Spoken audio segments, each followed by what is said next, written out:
పూజ ఇదిగో ఇది final copy.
Then, or limiting the scope of their activities, but recognizing the potential and developing them by providing enabling culture.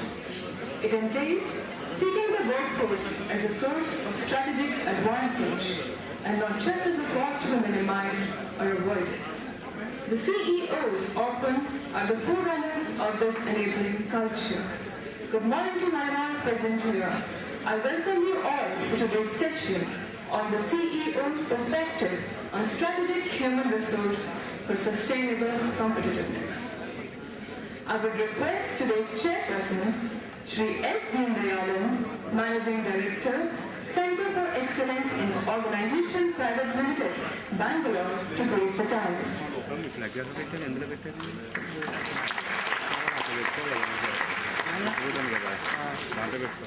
For Technology, Vishakhapatnam, to grace the dais.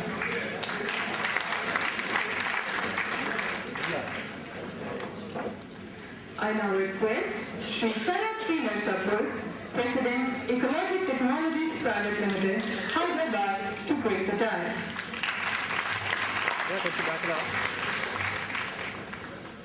I will now call Kudos to introduce the chairperson of today's session, Shri S. Deandayalan, Managing Director, Center for Excellence in Organization Private Limited, Bangalore. Has held senior roles in NDBF, ICAM, ITC, and DuPont. A strong believer in grassroots empowerment, lean organization, and unconventional approach to the business management and social inclusion. He has supported more than 3,000 municipal school students to become managers in the last 1 decade through an innovative program called Earn and Learn model, a part of NGO enablement movement, and has become mentor for mainstreaming more than 50,000 deployed youth in modern economy. Mr. Sanjeet Singh Lamba, an astute business executive with cross-functional experience in diverse functions and equipped with over 23 years of proficiency in the field of pharmaceutical technology. Sanjeet Singh Lamba is serving as Managing Director of EZI Knowledge Center. Mr. Sanjeet has served as Director Global Pharma Manufacturing of Ranbaxy and also as Vice President Operations of Lupin with overall responsibility for innovation, implementation, commissioning and production of new sterile and non-sterile APIs and dosage forms. Mr. Sanjeet has proven adaptability with multicultural corporate environment while working with multinational pharmaceutical companies including Pfizer, Merck Sharp and Dermay in various disciplines including projects, commissioning, drug regulatory affairs, quality assurance and supply chain management. Thank you. I would now call Alekhya to introduce Shri Sarat P. Narsapur, President, Ecologic Technologies Private Limited, Hyderabad.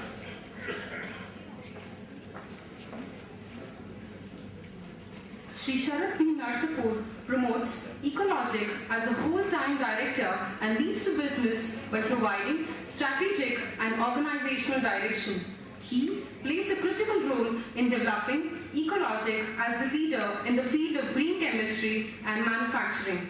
Shri Narsapur graduated in chemical engineering Engineering from the UICT, Mumbai. Shri Narsapur has held positions of increasing responsibilities in the areas of technology development, manufacturing and operations management. He has a various experience in the chemical industry and helps to his credit patents and contributions in developing sustainable processes. Thank you. The delegates will be provided with the paper slips. The delegates who would like to raise questions are requested to write their questions on this paper. Our volunteers will be collecting those papers at the end of the talk. I would now request the chairperson, Shri S. Deen Dayalan, Managing Director, Center for Excellence in Organization Private Limited, Bangalore, to address the gathering and continue with the proceedings of today's session. Go energy, please. Good morning. Thank you. Mr. Lamba Garu, and Mr. Sharan Garu. It has been a great pleasure to be part of this exercise. I don't know why they chose me as a chairman, because my company's name is CEO, that's why probably they chose me as a chairperson. We have two eminent speakers who are going to strategize the businesses, and in the process, the expectation of what is expected from HR is what they are going to speak. Each of them will have 25 minutes of the time, and my job is to listen and then summarize, so I don't think I have a major job to do. Except I wanted to leave some thoughts with you. Probably we all think Videshi, act Swadeshi, and the results are Pardeshi. But from an economy perspective, if you look at, we did think Swadeshi and did act Videshi, and therefore we are this is what the world is saying. The entire world is saying today our economy is better. We are there. So is there some thought in this where we need to look at how do we leverage our native voice?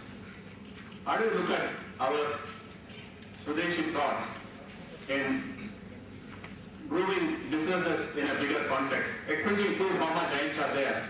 I would like to also make an appeal to these two pharma giants.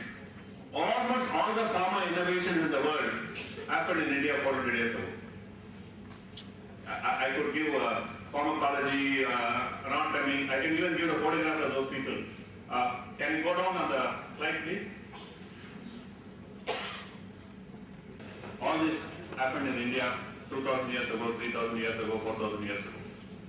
Am I talking through my hat? Yes?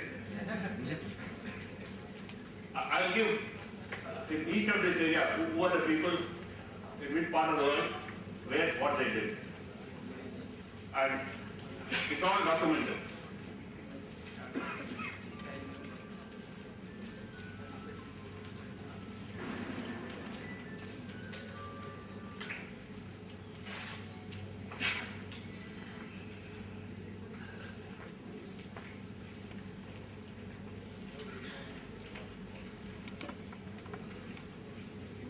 Person born to Viswamitra is where you can see on plastic surgery.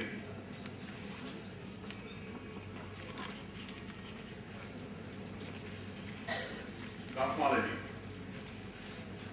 Why I am sharing this is, I should go back. As Indians in the last 400 years, we have all become victims of Lord Macaulay. I am also speaking to you in the Lord Macaulay language of the English noise. But if we start using the native voice with a commercial noise called English, we have a tremendous opportunity to grow. I am saying this with a lot of concern, especially when addressing the HR fraternity. An anthropologist by name Jeffrey Nipm, based in US, we all like listening to US anthropologists, had done a research and found outstanding value of using native intelligence. And he has done studies of tribal and said that does not meet the emphasis on the technology, commodities and fragmented rational knowledge that has today bled the world. And very interesting, I'm speaking in Nipm Institute, I'm sure they're going to allow me to go out of this institute. How MBAs have ruined US economy. The Time magazine had a very interesting article. I am saying all this in a context in which HR has to relook at the way we look at talents and how CEOs have to leverage this.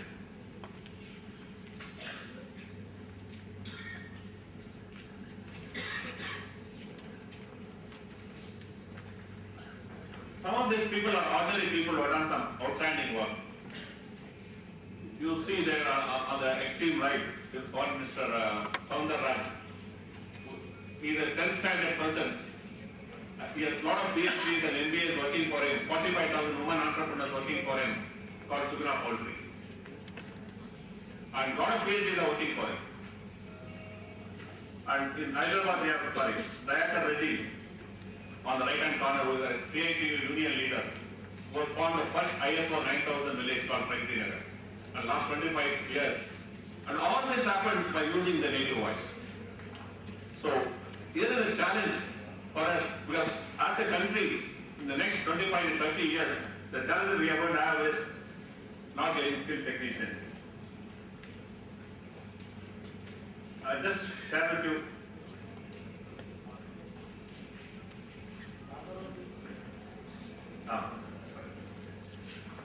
You know the need, 50,000 waiters, 50,000 waiters, 2 million truck drivers.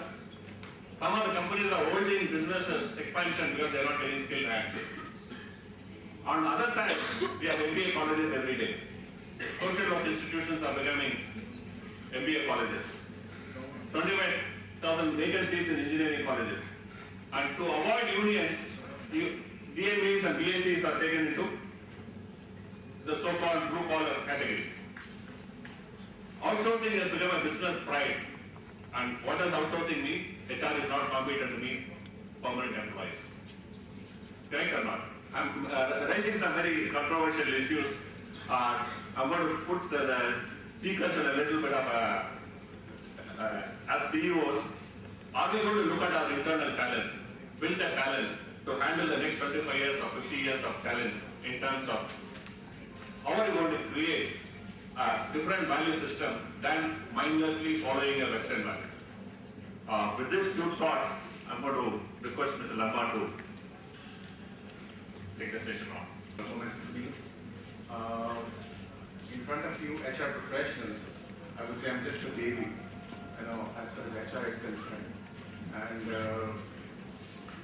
today's small session on the perspectives of strategic HRM, I would like to give you a brief experiences of our organization and what we are doing at ASI. Just to give you a brief overview, ASI is a Japanese company, the #3 largest pharmaceutical innovator organization, and known for treatments of dementia, that is of memory loss, also called Alzheimer's disease, gastroenterology, and now we are venturing into a major way into oncology, that is anti-cancer drugs. Before going into these areas, I'll also talk about that we came into this place, Visakhapatnam, the place of destiny, in 2007, and there were a number of other locations in the country where this Japanese company wanted to set up their first R&D and manufacturing operation for global markets. We decided to put up at Visakhapatnam because of one major reason: the talent. It's not that talent is not available in the country, in other parts of the country, but the talent is in abundance here. You see the Nipm University here, fantastic campus for growth of professionals. We have the largest, oldest pharmaceutical as well as organic industry-based knowledge source here in Andhra University. So we wanted to see how this talent, which is actually growing throughout the world from this place, both Hyderabad and Visakhapatnam, not only in the parts of the country, but you see everywhere in the world they are there. And one of the best organic synthetic chemists you will find from this place throughout the world.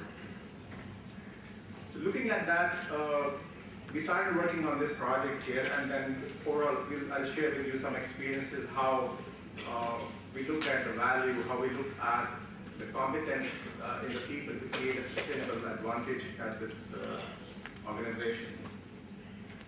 Can have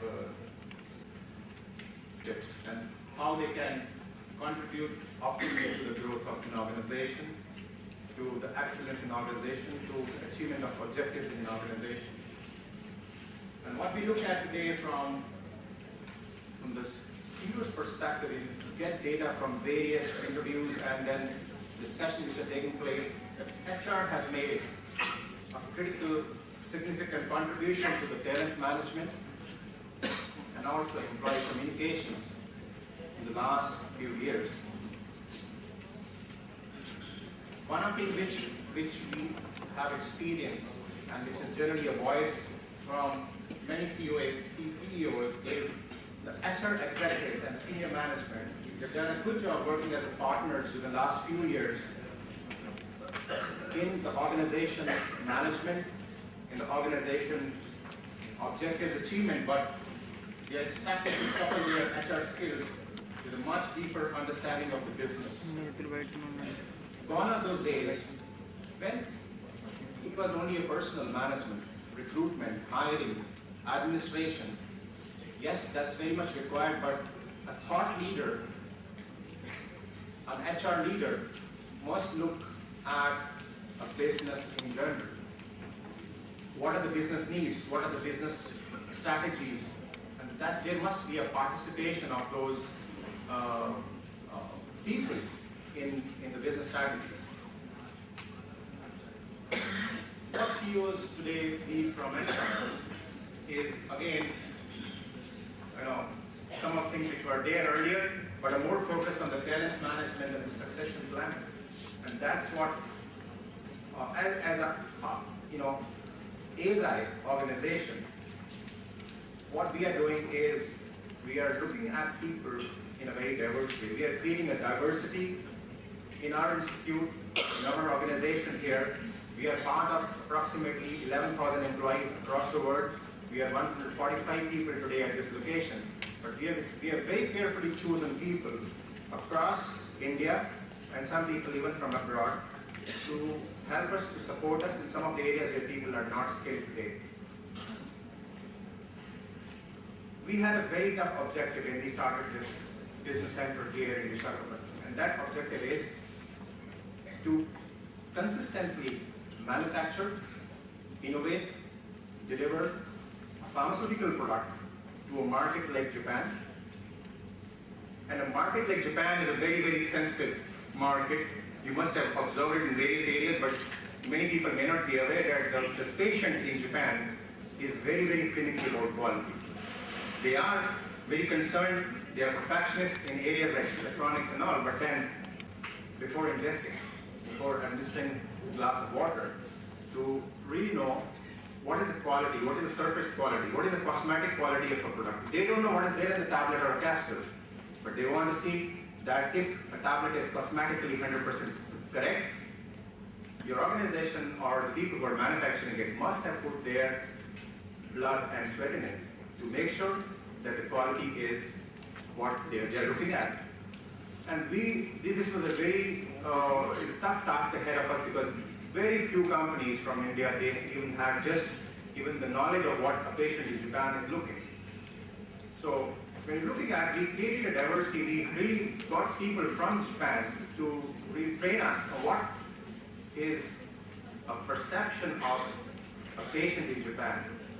And we then trained our people over a period of 2 years to just imbibe that culture of quality within them so they can deliver. And this year, they successfully delivered the pharmaceutical product into the market, and the product is doing very well. During this exercise, we looked at creation, attraction. Is it sci-pharma? So it was very difficult to create that brand. It was very difficult, and then before the Mr. Sani came thinking, where we are going, what is our strategy for business, what we want to do in markets, in India market, in advanced market, what are the deliverables, why we are doing what we are doing. So we created a scenario right from the inception stage. We created a large hall like this We can have open sessions with people to understand what an organization requires and what they can deliver and how we can merge, how we can couple that talent with organizational objectives. Social media. Today, I think most of you are aware that there's a need to relook at social media. There are a number of media websites to attract talent, to share the information of business with them, to attract them, to really make them aware what you're doing. And if you're doing something different, you're attracting them to make them as a part of your success. And from a strategic HR point of view, one of the very important things is the trend analysis and forecasting. Monitor whether the scorecards have been checked. This kind of a trend analysis is very important to take a decision for future, where we are going. In this era today, you must have observed what is there which is really going down, and if you're going up, how do you attract the real talent? And this kind of a trend analysis and forecasting for the business requirements as per the business strategy is very important, and this is a very key role as far as strategic HR is concerned. Change management. A lot is said about the change management, but then strategic HR should play a very key role. In pharmaceutical industry, everything what we do is governed by a change control management or change control. This is more perspective. Whenever we look at, I have seen a large change. And when you really look at, when you're mapping your talent and you see, I want to go to the moon, but can I go with a bullock cart? No. So if in an organization you will find there are many areas when you map your talent and you find that there are some areas which need to be strengthened. There are some areas which need to be governed very carefully, monitored very carefully. We have made some changes in the organization where we have given a lot of, I would say, support to people in understanding what is desired, but sometimes it does not give a desired result because we are not living in a perfect world. And in those areas of difficulties, instability, we need to look at what changes we need to do in the mix of the talent today, in the teams here, that this can deliver what a business requires. Business sustainability, but strategic HR can play a very key role in business enhancement even. Today, if we look at, I'll give you a small example on this business enhancement. We were looking at 2 days back, you must have read in the Deccan Chronicle as well as in the newspaper, the Andhra Pradesh government is distributing one product, which is diethyl carbamazine tablets free of cost to many areas in Andhra Pradesh for a disease which is called filariasis, and it is also commonly called as elephantiasis. Now, this disease is very common in the coastal areas wherever the humidity levels are high. It happens because of a mosquito bite, but 40 countries across the world they are suffering from this disease. And WHO has taken a call that by 2020 they would work hard to eradicate disease from the planet. Now, in 2009, we had a very strange situation where our global CEO, he announced to the WHO that as an organization, he would support this need of eradication of filaria from the world by donating this drug free of cost to 40 countries across the globe for the next 6 years. This is a very bold decision. And as an outcome of that, we were really looking at that it is very difficult to really stabilize on the quality of this product because it's not available everywhere. How do we do it? And one of the targets which we had is that you need to have a product, outstanding quality product at an affordable price. And in our situation, we have to deliver it at zero cost. So how do we do? So it's, people from even, HR, they were invited in this, on a global forum in Tokyo to really look at how do we do, and then this target was given over a long period. It was discussed that yes, India can do it at a cost which is even lower than the lowest in the world. So we will do this from Visakhapatnam by delivering a quality which is unmatched, not available in the world, but at cost which is lowest. But of course, we give it free to the WHO. So this was made possible by the people, made possible by even a large contribution from the human resources management group in our head office. For their benefit. So this is a very important core value for us, core value for the group, whether it is a person from administration or a technical background, he is a researcher, he is a scientist, but everybody has to imbibe, understand what is this human healthcare mission of ASI, that is, we give first thought to the patients and their families. So we started with this underlying philosophy of our talent, develop those people, make sure that they understand what is the meaning, the underlying meaning of our human healthcare mission. When you look at the strategy formulation, if you look at from the corporate strategy or business strategy point of view, why we came here to Visakhapatnam to deliver a product which is to be given globally. What is our business strategy? It was a very close coupling with the human resources right from the beginning. We developed the sources. Some of the experiments which we did was the technicians, which were like diploma in pharmacy, they are employed as operators. Even in some cases, graduates playing a very key role because he or she is not doing just a manufacturing. They are manufacturing for one of the toughest market in the world. So skill level, their competence, their core. Mr. Saini is there with me to support this business strategy group, and we work very closely in this group to really make people understand what is the business strategy, what is the plan for the next 5 years, 10 years, 15 years. We have a plan, we plan for about 15 years, medium plan for about 10 years, and then short term for about 5 years.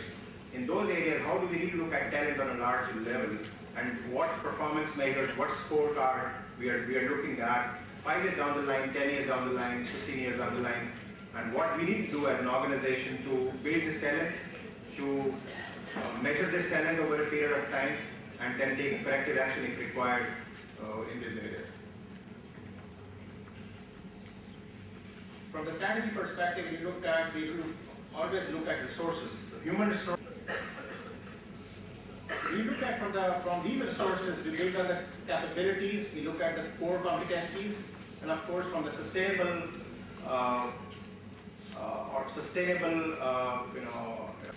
we were building on these 4 areas for this market like Japan. It's not that we are doing something different from the other pharmaceutical industry, but only thing is we were doing same things but in a different way. And we were building in such a way so that it's the same quality system, it's the same quality management approach, but the level at which people really go and see the quality and build on that quality is different. And that's where we added value to the organization. We had some of the skills which were rare to find. So what we did is we really invited our colleagues from Japan to help us and train us and make these resources our future leaders and make them future skillful people who can really take these objectives further. Of course, they're costly to indicate because